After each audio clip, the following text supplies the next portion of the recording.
bicara seputar Islam di Pro 1 RRI Bukit Tinggi, kanal informasi Bukit Tinggi, kanal informasi dan inspirasi, dan live streaming YouTube RRI Bukit Serasi.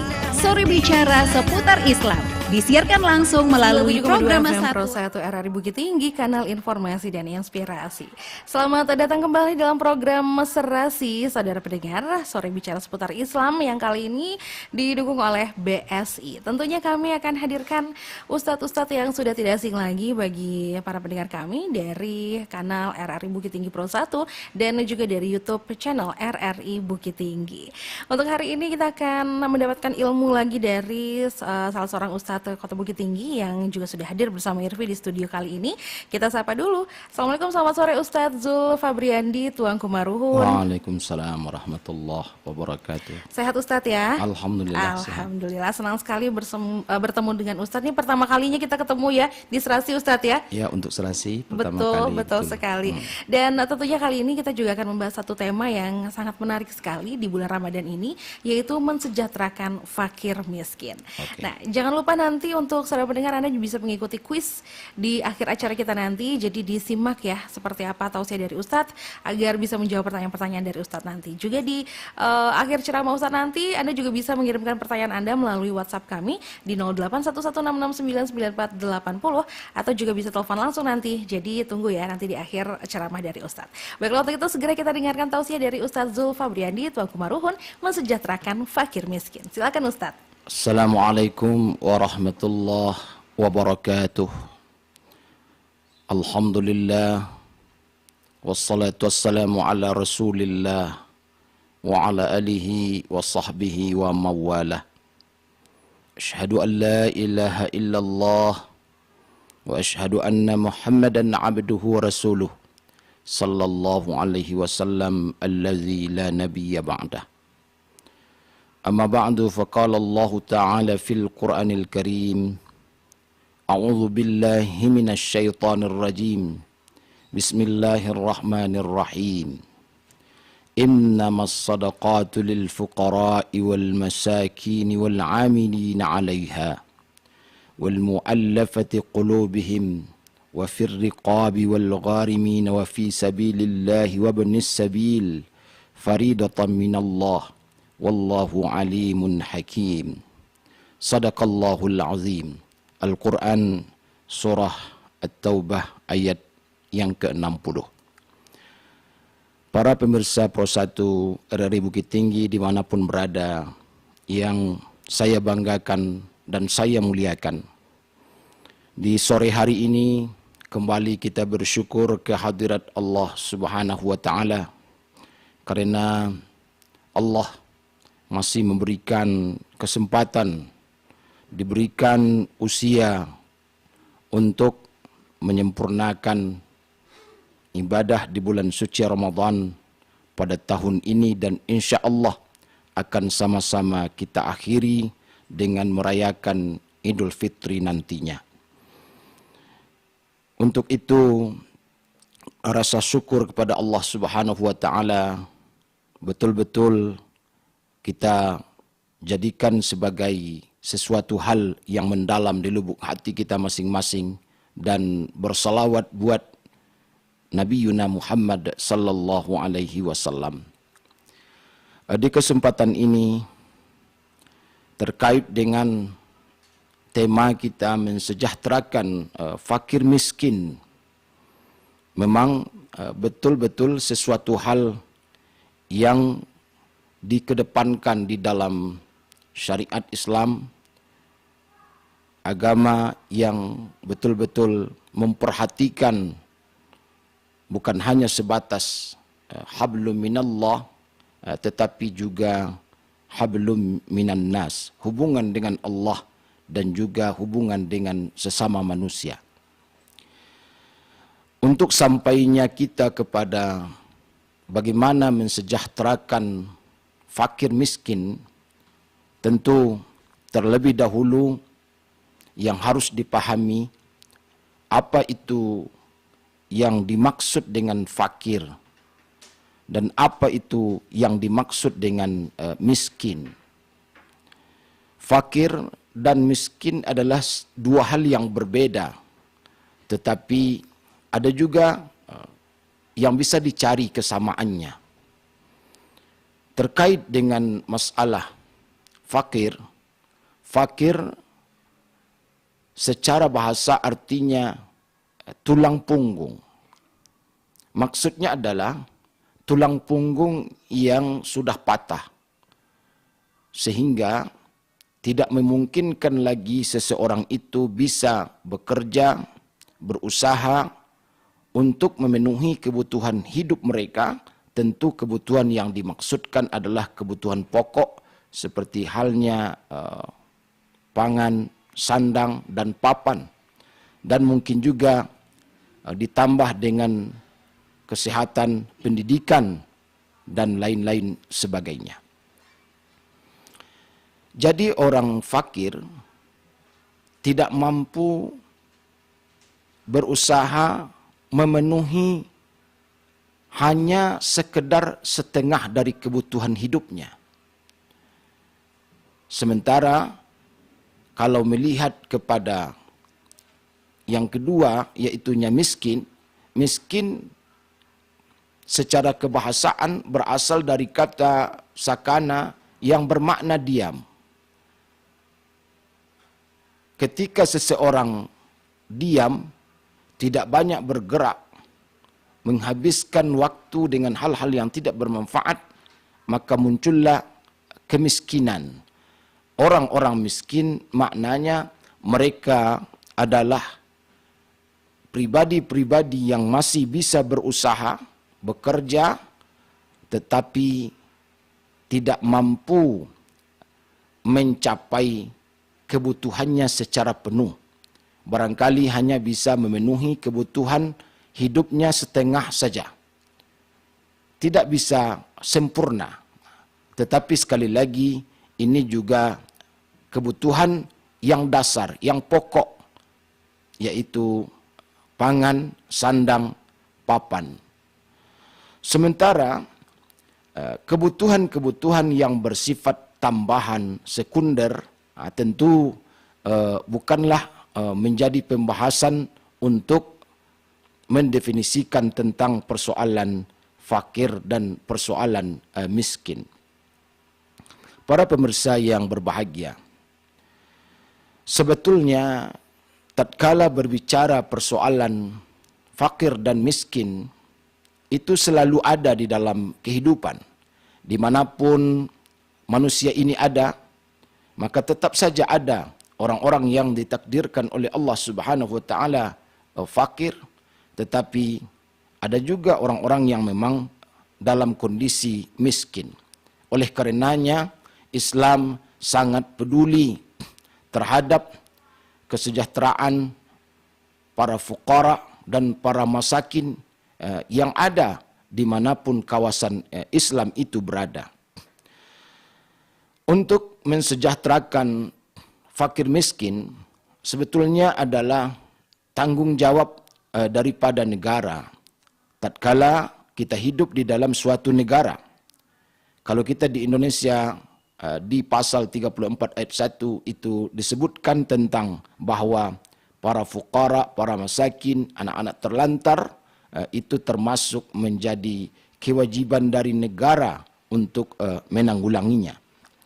Jadi pemerintah punya kewajiban mencarikan solusi, memunculkan ide-ide, kemudian program-program bagaimana agar para fuqara, para masakin yang ada betul-betul sejahtera, dan kemudian untuk orang-orang miskin dicarikan solusi supaya mereka tidak berdiam diri lagi.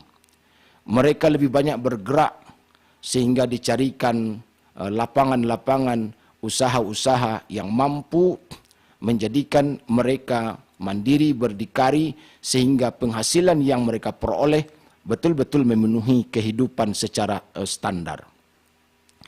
Di dalam Al-Quran, surah At-Taubah ayat yang ke-60 yang telah dibaca di awal tadi, Allah Subhanahu wa taala katakan, sesungguhnya zakat itu atau sedekah itu untuk orang-orang fakir dan miskin dan amil dan orang-orang yang dijinakkan hati mereka atau yang disebut dengan mu'allaf dan para budak dan orang-orang yang berhutang dan orang-orang yang berada di jalan Allah, menegakkan agama Allah, dan seorang anak yang dalam perjalanan, itu kewajiban dari Allah, dan Allah Maha mengetahui lagi Maha bijaksana.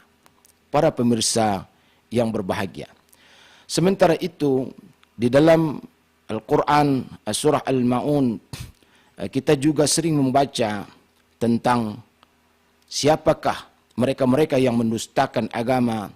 Disebutkan oleh Allah, ara'aital ladzi yukadzibu bid-din fadzalikal ladzi yad'u'ul yatim wa la yahuddu 'ala ta'amil miskin. Orang-orang yang mendustakan agama itu diantaranya yang tidak mau memberi makan orang-orang miskin yang ada di sekitarnya. Jadi, tatkala berbicara tentang mensejahterakan fakir miskin, ada dalam Islam konsep yang sedemikian luas bisa kita pahami, dan lembaganya bisa dibikin mulai dari tingkat, dari jenjang yang lebih tinggi sampai ke jenjang yang serendah-rendahnya. Kalau kita di Indonesia, Badan Amil Zakat Nasional itu ada di tingkat pusat, kemudian di provinsi, di daerah, sampai ke kelurahan, ke masjid-masjid. Itu ada amil-amil zakat yang mengumpulkan zakat-zakatnya kaum muslimin, baik itu zakat mal maupun zakat fitrah, yang insya Allah di bulan Ramadan ini setiap insan, setiap pribadi yang bernyawa, mulai dari yang kecil, yang bayi sampai kepada yang sudah tua renta, diwajibkan untuk mengeluarkan zakat fitrah. Itu juga dalam kerangka mensejahterakan fakir miskin itu sendiri. Jadi terkait dengan mensejahterakan fakir miskin dengan zakat, maksudnya adalah memberikan solusi agar kebutuhan-kebutuhan yang selama ini tidak terpenuhi, maka khususnya di hari-hari tertentu, misalnya di bulan Ramadan, yang setiap pribadi muslim, pribadi mukmin akan merayakan Idul Fitrinya nanti, mereka betul-betul harus tercukupi kebutuhannya tanpa ada yang bersedih, tanpa ada yang cemas, gelisah, bagaimana agar mereka betul-betul bisa memiliki bahan makanan yang cukup, kemudian pakaian yang cukup, kemudian memiliki tempat tinggal yang kalau mungkin sekarang masih menyewa rumah dan lain sebagainya, sewa rumah tersebut tercukupi minimal untuk beberapa bulan ke depan. Tetapi terkait masalah orang-orang miskin, tentu pemberlakuannya tidak sama dengan orang-orang yang sudah fakir, yang memang tidak punya tenaga lagi, tidak punya kemampuan lagi untuk berusaha, bekerja dalam memenuhi kebutuhan hidup mereka. Kenapa? Karena orang-orang miskin sebetulnya lebih banyak karena mereka membuang-buang waktu, diam, tidak bergerak, dan belum mendapatkan solusi pekerjaan apa, aktivitas apa yang harus mereka lakukan. Maka disinilah perlu pembinaan-pembinaan. Kalau itu pemerintah tentu harus melakukan pembinaan-pembinaan. Tidak boleh ada rasa malas untuk bekerja. Tidak boleh ada rasa gengsi untuk bekerja. Mesti mau. Kenapa? Karena menurut Profesor Dr. Muhammad Quraisy Shihab, ketika menjelaskan tentang problem kemiskinan di negara kita di Indonesia ini, maka beliau mengatakan tatkala seseorang bekerja dalam keseharian cukup 6 jam saja, tidak usah lebih daripada itu, maka mereka sudah akan terlepas daripada kemiskinan itu sendiri. Hal tersebut sejalan dengan kisah di masa Rasulullah sallallahu alaihi wasallam tatkala seorang pemuda Ansar mendatangi Rasulullah untuk meminta makanan kepada beliau. Kemudian Rasulullah sallallahu alaihi wasallam bertanya kepada pemuda Ansar tadi, apa kata Rasulullah, apakah yang engkau miliki di rumahmu? Apakah engkau punya sesuatu di rumahmu? Maka pemuda Ansar menjawab, ada ya Rasulullah. Apa itu? Yang pertama adalah satu atau sebuah wadah untuk tempat minum. Kemudian ada satu alas yang sebahagiannya dipergunakan untuk tempat duduk dan sebahagiannya dipergunakan untuk yang lain. Kemudian para pemirsa, Rasulullah katakan, coba engkau bawa yang dua itu ke sini. Kemudian dibawalah satu wadah tempat minum dan satu alas yang sebahagian tadi untuk tempat duduk dan sebahagian yang untuk yang lain. Kemudian kata Rasulullah kepada sahabat-sahabat beliau, siapakah yang ingin membeli peralatan atau peralatan yang dibawa oleh pemuda ini? Kemudian para sahabat katakan, saya akan beli ini 1 dirham. Dan Rasulullah SAW mengatakan kepada yang lain, masih adakah yang bisa lebih daripada 1 dirham? Maka kemudian ada yang sanggup untuk membeli 2 dirham. Kemudian Rasulullah memanggil pemuda tadi dan dikatakan, sekarang yang 1 dirham ini engkau belikan kepada makanan, kemudian berikanlah kepada keluarga engkau, tetapi yang 1 dirham engkau belikan untuk peralatan kerja yang di saat itu serupa dengan kampak. Belikan untuk kampak. Dan setelah engkau belikan kampak, bawa kampak itu ke sini, dan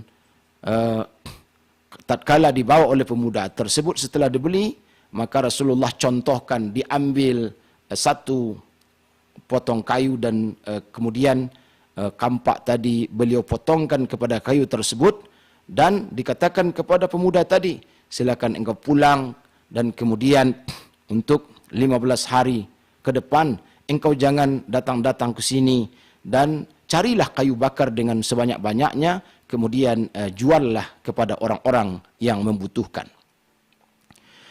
Alhasil, para pemirsa yang berbahagia, itu dilakukan oleh pemuda tersebut. Dan setelah datang kepada Rasulullah, kemudian ia membawa 10 dirham dari hasil kerjanya selama 15 hari. Dan kemudian apa kata Rasulullah? Yang 10 dirham ini silahkan engkau belikan kepada, di samping makanan dan pakaian untuk keluarga engkau, dan kemudian sebahagian yang lain dibelikan kepada kebutuhan hidup sehari-hari, dan teruslah melakukan usaha dan jangan meminta-minta kepada orang lain. Begitu Rasulullah sallallahu alaihi wasallam dalam memberikan motivasi kepada orang-orang yang betul-betul di dalam hidup mereka miskin. Jadi kesimpulannya, miskin itu disebabkan karena tidak maunya seseorang untuk berusaha secara maksimal. Ia lebih banyak berdiam diri, mungkin di rumah, atau menghabiskan waktu dengan hal-hal yang tidak berguna. Tetapi ketika mereka bisa bekerja, apapun itu pekerjaan asalkan halal, tidak ada gengsi-gengsian dan lain-lain sebagainya, maka 6 jam saja seseorang bekerja di dalam 1 hari, maka kebutuhan pokok, kebutuhan dasar seperti halnya yang kita sebutkan tadi sudah pasti akan dapat terpenuhi. Para pemirsa yang saya banggakan dan saya muliakan, yang sangat kita khawatirkan sekali dalam kehidupan adalah kemiskinan mental. Miskin mental maksudnya adalah seseorang yang sudah terbiasa disubsidi, diberikan sesuatu, dan kemudian mereka seolah-olah menganggap itu sudah menjadi hak mereka. Jadi di dalam Islam meminta-minta kepada sesama Muslim, kepada orang-orang beriman lainnya, itu boleh saja, tetapi ada ketentuan-ketentuannya dari Rasulullah. Apa itu ketentuan-ketentuan yang disebutkan? Misalnya yang bersangkutan betul-betul fakir. Kalau fakir memang mereka harus kita beri. Kalau mereka datang meminta, harus kita beri. Karena memang mereka tidak sanggup lagi untuk melakukan sesuatu. Mereka tidak bisa lagi berusaha. Jadi seseorang yang betul-betul dalam kondisi fakir, maka mereka boleh suatu ketika untuk meminta kepada orang lain. Tetapi kalau badan masih kuat dan kemudian masih bisa untuk bekerja, itu sebetulnya tidak dibenarkan untuk meminta di dalam agama. Apalagi yang membenarkan seseorang meminta hutang yang membelit. Ketika seseorang berhutang yang memang harus mereka bayar dengan segera, apabila tidak dibayar dengan segera, maka mereka mungkin akan mendapatkan kemudaratan tersendiri, maka di saat itu dia boleh saja meminta hutang yang sangat membelit. Dan kemudian atau denda yang betul-betul dia didenda oleh sesuatu perbuatan yang betul-betul harus ia bayar dengan segera, maka di saat itu ia dibenarkan saja untuk meminta. Dijelaskan oleh Rasul di dalam hadis riwayat Imam Abu Daud. Tetapi ketika seseorang meminta dalam kondisi kuat, kondisi sebetulnya bisa berusaha, maka Rasulullah juga berikan sebuah peringatan orang-orang yang meminta-minta yang tidak dengan alasan yang jelas, maka di akhirat nanti mereka itu bertubuh kurus kering dan noda mereka dan wajah mereka bernoda sangat kelam hitam karena perbuatan yang mereka lakukan di atas dunia. Jadi para pemirsa yang saya banggakan dimanapun berada, bahwa yang sangat kita khawatirkan adalah kemiskinan secara mental. Orang yang miskin secara mental, maka mereka menganggap bahwa ketika mereka diberikan, disubsidi, mereka telah menjadikan itu hak mereka. Tatkala tidak diberikan, mereka akan marah. Maka Rasulullah juga sampaikan, tidak boleh setiap orang datang meminta, kemudian kita beri. Datang lagi, kita beri. Datang lagi, kita beri. Nah, kalau itu sudah berketerusan, maka kemudian kalau tidak kita beri, mereka akan kesal. Mereka akan marah. Kenapa? Karena mereka telah menganggap itu adalah haknya yang harus dibayarkan. Dan bagi kita yang memberi, itu adalah kewajiban. Suatu kewajiban yang harus diberikan kepadanya. Jadi, yang paling baik itu adalah bagaimana memberikan solusi agar mereka berusaha, bekerja, membelikan mereka mungkin peralatan-peralatan tertentu, apakah peralatan untuk pertanian, untuk perdagangan, atau untuk melakukan usaha-usaha kecil menengah lainnya, dan banyak sebetulnya jalan-jalan yang harus dilakukan dalam rangka mensejahterakan fakir miskin yang bukan hanya dalam tataran mengharapkan harta, zakat, sedekah, infak, tetapi mereka yang miskin mestinya hari ini suatu saat mereka adalah orang-orang yang mampu memberikan atau mengentaskan kemiskinan kepada orang lain juga. Jadi para pemirsa yang berbahagia, Islam sangat peduli untuk mensejahterakan fakir miskin ini, dan bagi kaum muslimin yang berzakat di bulan Ramadan, apakah itu zakat mal, silahkan kita salurkan zakat kepada para fakir, para fuqara dan para masakin tersebut. Dan begitu juga nanti tatkala di penghujung bulan suci Ramadan, atau sebetulnya di awal Ramadan sudah boleh dibayarkan yang berupa zakat fitrah, di mana secara nasional Badan Amil Zakat Nasional telah menetapkan zakat fitrah itu ya di kisaran 2,5 kilogram atau 3,5 liter beras yang premium itu di angka kalau diuangkan 47.000, dan tentu boleh saja kurang daripada itu sesuai dengan bahan makanan pokok yang kita makan sehari-hari, kemudian senilai itulah diberikan zakat fitrah, diutamakan kepada mereka-mereka yang fuqara, mereka-mereka yang masakin yang berada di lingkungan kita masing-masing.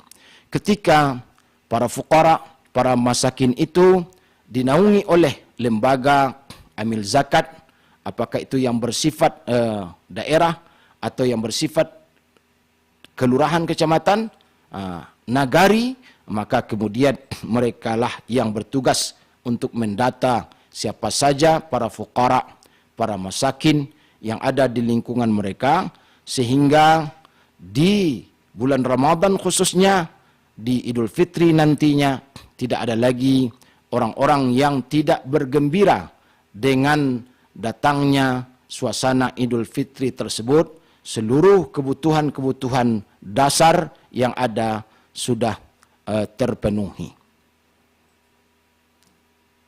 Barangkali itu saja kajian mensejahterakan fakir miskin, tema yang telah diberikan kepada kami pada kesempatan ini. Tentu para pemirsa yang berbahagia sudah dapat mengambil beberapa poin-poin tentang bagaimana Islam sangat peduli untuk mensejahterakan para fuqara dan masakin tersebut. Iya. Baiklah, terima kasih Ustadz, dan tentunya dari tausiah Ustadz tadi banyak juga mungkin dari pendengar kita yang ingin bertanya begitu Ustadz. Oke, kita baik. langsung buka line interaktif kita di WhatsApp dan juga di telepon 081166999480. Kita terima dulu penelpon pertama kita ya Ustadz ya. Halo, assalamualaikum Serasi, selamat sore. Waalaikumsalam warahmatullahi wabarakatuh. Iya, dengan siapa di mana ini? Dengan Sultan Temanggung di Maninjau. Sultan Temanggung di Maninjau. Silakan dengan pertanyaannya. Assalamualaikum warahmatullahi wabarakatuh, Ustaz. Waalaikumsalam Pak Sultan Temanggung. Ya, saya ini bertanya ini kan tentang masakin yang meminta-minta itu tadi ya, Ustaz ya. Iya. Sekarang yang saya tanyakan di sini, bagaimana hukumnya seorang tunanetra gitu? Apakah bolehkah dia itu menerima zakat? Kan tunanetra itu kan ada juga yang masakinnya gitu, ada juga yang namanya yang tunanetranya itu total gitu, tidak bisa melihat sedikit pun. Apakah dia itu bolehkah dia itu meminta-minta gitu Ustaz, atau menerima zakat gitu? Iya. Ya itu aja dulu Itu Ustaz. ya, baiklah. Ini bersama Kak apa ini? Ini dengan Irfi. Ya terima kasih Kak Iya, Irfi. sama-sama udah Sultan. Ya, khairat. Assalamualaikum warahmatullahi wabarakatuh. Waalaikumsalam warahmatullahi wabarakatuh. Silakan dijawab. Baik Ustaz. Pak Sultan Temanggung di Maninjau. Iya. Beliau tadi menanyakan tentang masalah tunanetra. Tunanetra yang kata beliau tadi ada yang sudah total. Iya. Apakah mereka boleh menerima untuk zakat. ya kalau menerima zakat itu sudah pasti boleh. Oke. Karena mereka dalam tataran betul-betul dalam kondisi miskin, Iya. dalam kondisi fakir lagi, karena memang mungkin tidak bisa berusaha yang lain. Betul. Tetapi yang beliau tekankan di sini adalah apakah boleh tunanetra itu meminta-minta menjadi sesuatu hal profesi atau pekerjaan. Sebetulnya tunanetra di zaman sekarang masih bisa untuk melakukan pekerjaan-pekerjaan lain selain daripada meminta-minta tersebut. Ya. Karena memang sekarang banyak keterampilan-keterampilan yang dikembangkan, usaha-usaha yang dikembangkan untuk mensejahterakan para tunanetra itu sendiri. Jadi yang kita tekankan di sini, selama mereka masih bisa untuk berusaha, bekerja, maka mereka tidak boleh menjadikan profesi sebagai meminta-minta. Meskipun tunanetra sekalipun, dalam pengertian untuk sementara waktu, tatkala mereka mungkin belum mendapatkan itu boleh, tetapi jangan bercita-cita menjadi peminta-minta untuk selama-lamanya. Carilah tetap dicarilah bagaimana agar bisa bekerja, menghasilkan sesuatu, karena memang menjadikan profesi sebagai peminta-minta itu adalah profesi yang betul-betul tidak disukai oleh Rasulullah, kecuali memang dalam kondisi-kondisi yang telah ditetapkan oleh Rasulullah itu sendiri. Begitu Kak Irfia. Oke, apalagi kalau mungkin kondisi tubuhnya masih kuat, hanya matanya saja yang tidak melihat begitu ya Ustadz ya. Oke, baiklah. Itu untuk jawaban Sultan Tumanggo yang ada di Maninjau. Kami persilakan untuk telepon berikutnya, masih di line telepon juga WhatsApp kita di 0811669940 ya. Jadi selain di telepon, Anda juga bisa bertanya via WhatsApp kami. Jangan nanti tanya-tanya udah di akhir-akhir waktu. Nah, itu nanti udah keburu selesai acaranya, nggak bisa lagi gitu ya. Jadi silakan Anda kirimkan pertanyaan Anda sekarang. Kalau dari Irfi Ustadz, ini kan sebentar lagi sudah mau Lebaran, berarti kita sudah udah mulai juga bisa membayarkan zakat fitrah begitu Ustadz ya. Nah, kalau zakat fitrah ini apakah betul ke orang terdekat dulu Ustadz? Iya. Nah, seperti apa nih Ustadz? Jadi betul ketentuan tentang sedekah, kemudian zakat, ya kan, memang untuk orang-orang terdekat dahulu, karib, kerabat yang paling dekat. Jadi kenapa? Karena memang merekalah yang semestinya terlebih dahulu kita bantu, dan merekalah terlebih dahulu yang mestinya kebutuhan untuk mereka tercukupi. Jadi karib, kerabat diutamakan dalam pemberian, apakah itu zakat, sedekah, atau memang bantuan-bantuan biasa saja, atau derma pemberian dan lain sebagainya, memang kepada karib kerabat yang didahulukan Kak Elvia. Baik, gitu. Ustaz. Kita terima lagi telepon selanjutnya ya Ustaz ya. Halo, Assalamualaikum Serasi. Waalaikumsalam warahmatullahi wabarakatuh. Iya, dengan siapa di mana ini? Ika di Batipu. Ika di Batipu. Silakan Kak Ika dengan pertanyaannya. Iya, makasih. Assalamualaikum warahmatullahi wabarakatuh Pak Ustadz. Waalaikumsalam Bu Ika, silakan Bu Ika. Iya, makasih. Saya mau nanya, kan ada orang miskin di tempat aku kan, terus kita kasih zakat fitrah, terus dia bilang makasih aja, apa puasa kita zakatnya tuh sah atau tidak jadi, begitu? Iya, nggak ada baca-bacanya maksudnya. Oh, nggak ada ijab Biasanya kabulnya kan gitu. menerima kalau kita ke masjid kan ada ya. Bacanya gitu. Betul. Nah, ini dia bilang makasih aja Pak. Zakat kita itu afdol. Baik. Ya, Kak. Iya, terima kasih Kak Ika. Waalaikumsalam warahmatullahi wabarakatuh. Ya, terima kasih Bu Ika di biasanya Batipu. Iya, di Batipu. Biasanya kalau ke masjid itu kan ada tuh Ustadz kayak ijab dan kabulnya lah begitu ya. Iya. Ada saya berikan ini zakat begitu kan, atas nama ini, dan kemudian yang menerima bilang menerima begitu kan. Jadi sebetulnya dalam masalah pemberian zakat fitrah atau zakat mal atau yang lainnya, ketika tidak ada pun ijab kabul itu, sebetulnya dia sudah sah kalau untuk mencari kesahannya. Tetapi sebaiknya memang itu ada ijab kabulnya. Ya, kita beri zakat, kemudian kita terima, dan yang menerima itu sebaiknya mendoakan orang yang memberikan. Misalnya dengan kata-kata ajarakallahu fima a'taita, niscaya Allah akan memberikan balasan yang lebih dengan yang engkau berikan. Atau kalau tidak bisa dengan doa-doa yang berbahasa Arab misalnya, ya didoakan dengan bahasa kita masing-masing. Jadi di samping terima kasih dan didoakan orang yang memberikan tersebut. Jadi tidak masalah Ibu Ika, artinya kalaupun tidak ada ijab dan kabulnya, zakat Ibu sudah sampai begitu. Tetap sudah sampai dan sah ya Ustaz sah, ya. Baik Pak. Halo, assalamualaikum, selamat sore Serasi. Waalaikumsalam warahmatullahi wabarakatuh. Iya, dengan siapa di mana ini Bapak? Dengan Sultan Makmur di Pasaman. Bapak Sultan Makmur di Pasaman, silakan dengan pertanyaannya Bapak. Ya, assalamualaikum Pak Ustaz. Waalaikumsalam Pak Sultan Makmur. Yang akan saya tanyakan Pak Ustaz, ada di sini orang yang malas bekerja, ya karena kebodohannya juga itu sini minta dikasih. Bertambah malas bekerja Pak Ustaz. Mengharapkan kasih orang saja, bagaimana itu hukumnya Pak Ustaz. Cuma sekian, terima kasih Pak Ustaz. Assalamualaikum warahmatullahi wabarakatuh. Waalaikumsalam warahmatullahi wabarakatuh. Ini sempat dibahas juga tadi Ustaz ya dalam tausiah Ustaz ya. Terima kasih Pak Sultan Makmur. Tadi memang itu salah satu yang kita bicarakan. Memang salah satu penyebab miskin itu karena malas bekerja. Karena asal kata miskin itu sendiri adalah sakana. Sakana itu artinya tidak bergerak, diam. Karena dia diam maka menjadi miskin, menjadi tidak tercukupi kebutuhan hidupnya.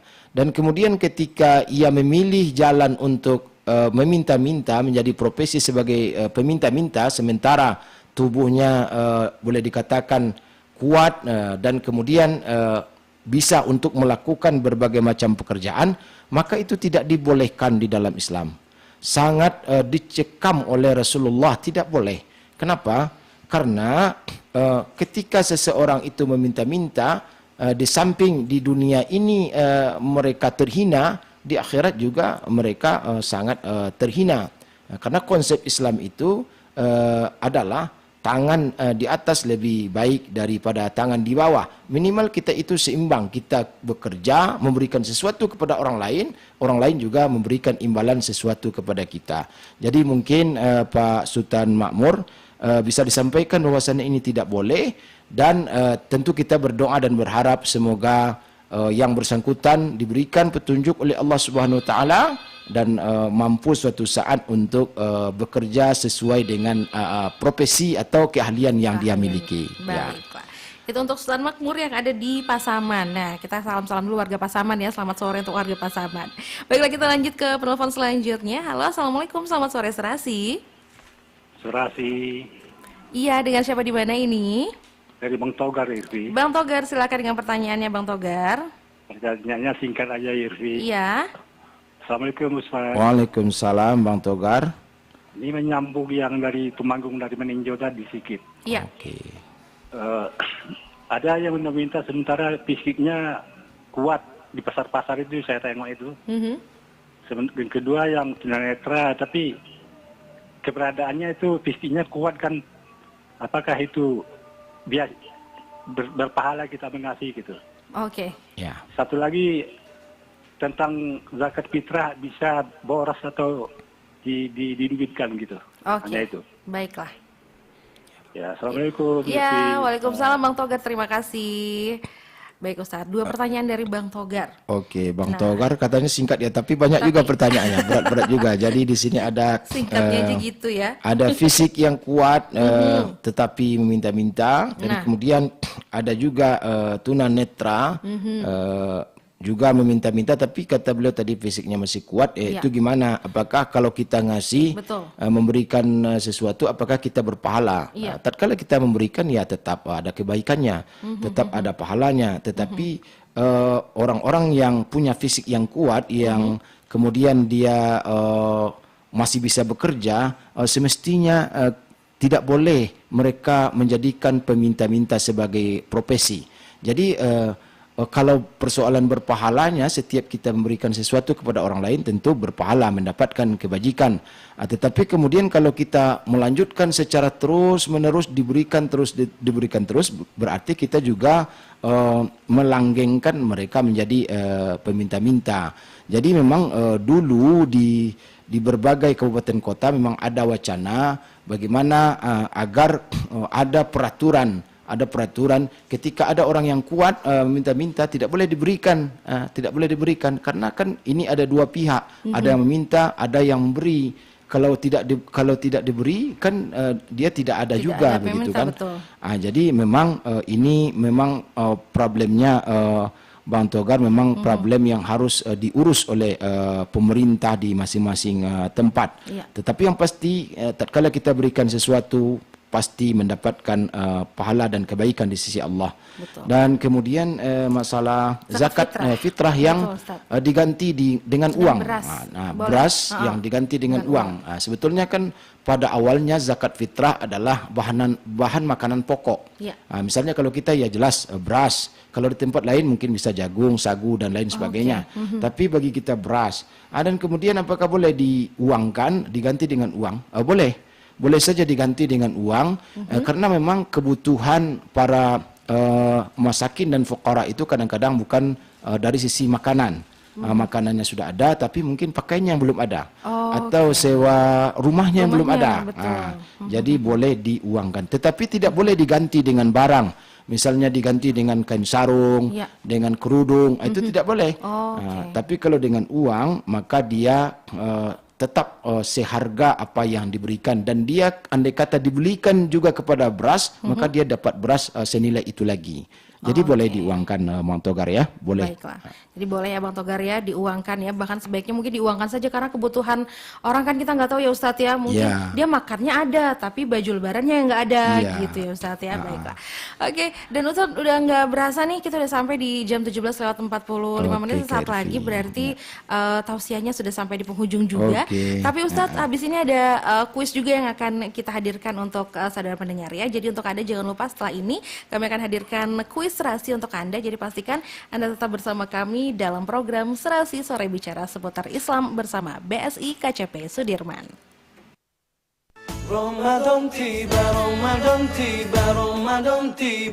Ikuti program Demikianlah acara Serasi Sore Bicara seputar Islam di Pro 1 RRI Bukit Tinggi, kanal informasi dan inspirasi. Live di Pro 1 RRI Bukit Tinggi 97,2 FM dan kanal YouTube RRI Bukit Tinggi mulai pukul 17 hingga pukul 17 lewat 45 menit waktu Indonesia Sore Bicara Barat. Anda bisa seputar Islam di Pro 1 RRI Bukit Tinggi, kanal informasi dan inspirasi. Anda bertanya, Ustadz menjawab. Acara ini bekerja sama dengan Bank Syariah Indonesia KCP Jalan Sudirman, Birugo, Bukit Tinggi.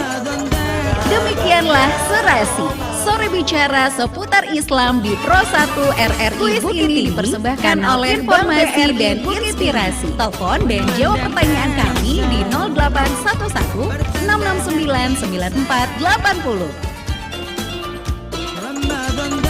Demikianlah Serasi. Baiklah, sudah mendengar kembali lagi dengan kuis Serasi yang kami hadirkan setiap sore di akhir tausiah dari Ustadz yang hadir ya. Pertanyaannya juga hari ini sudah saya siapkan, gampang juga, pasti bisa dijawab. Nah, Ustadz kita sama-sama terima ya Ustadz ya penelpon untuk kuis kita untuk sore ini. Halo, selamat sore kuis Serasi. Dengan siapa di mana ini? Dengan saya Pak Murtadi, Bu Irti. Di mana Bapak? Sultan Makmur di Pasaman. Oh, Sultan Makmur di Pasaman tadi. Ya ampun, mohon maaf ini kuping Irfi kayaknya ikutan puasa nih Sultan Makmur ya. Oke, Pak Sultan Makmur pertanyaannya gampang sekali. Pertanyaannya gini ya, apa salah satu cara dalam agama Islam yang diatur untuk mensejahterakan fakir miskin? Yang A adalah dengan memberikan THR, yang B adalah dengan zakat. Nah, jawabannya apa nih Sultan Makmur? Ya, B lah. Yang B lah gitu ya.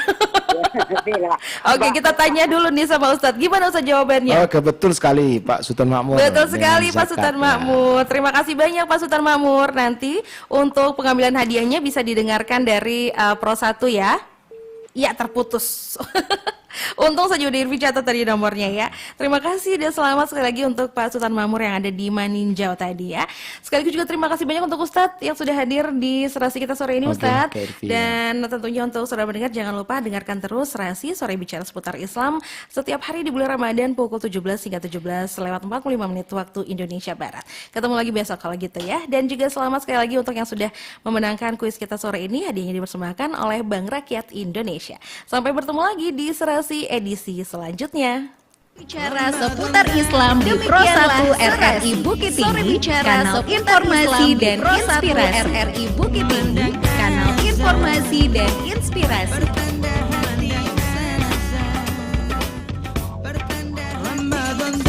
Demikianlah Serasi, sore bicara seputar Islam di Pro 1 RRI Bukit Tinggi, kanal informasi dan inspirasi. RRI Digital. Nikmati kemudahan interaksi, partisipasi, dan kolaborasi dengan RRI Digital. Interaksi, dengar dan saksikan siaran langsung kami, daftarkan akun Anda, dan mulailah berinteraksi di setiap program dan konten kami. Partisipasi, kreasikan konten Anda berupa berita, podcast, vlog, film, musik, dan playlist. Kolaborasi, kami mengajak berbagai komunitas untuk berkembang bersama melalui digital platform. RRI Digital kini juga menghadirkan terobosan baru, workspace platform, dan online learning platform dengan fasilitas-fasilitas unggulan, monitor impact and outcome, meeting online, video conference, dan library. RRI Digital menghadirkan fitur-fitur untuk peningkatan interaksi, partisipasi, kolaborasi, workspace, dan learning. Segera download RRI Digital. 97,2